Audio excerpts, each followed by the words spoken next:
I just got home from church, and before going to church, I went on shopping because I feel like it's high time for me to upgrade my chef's knife. So this has been my knife since 2012. So I brought this from the Philippines to here in Australia. So yeah, I just felt like I need now to upgrade. Although this is still very functional. The brand of this knife is J. Henkel's Solingen. So this is very efficient. This is a very efficient knife. Very useful. Yeah. Very handy.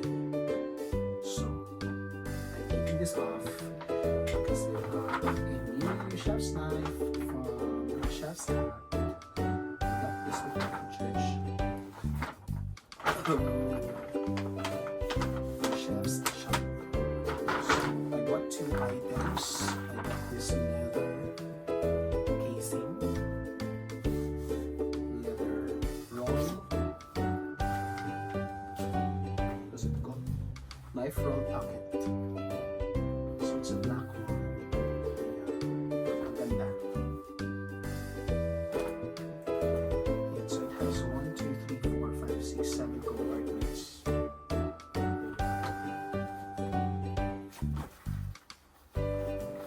Yan siya. This is where I'm going to store my new knife.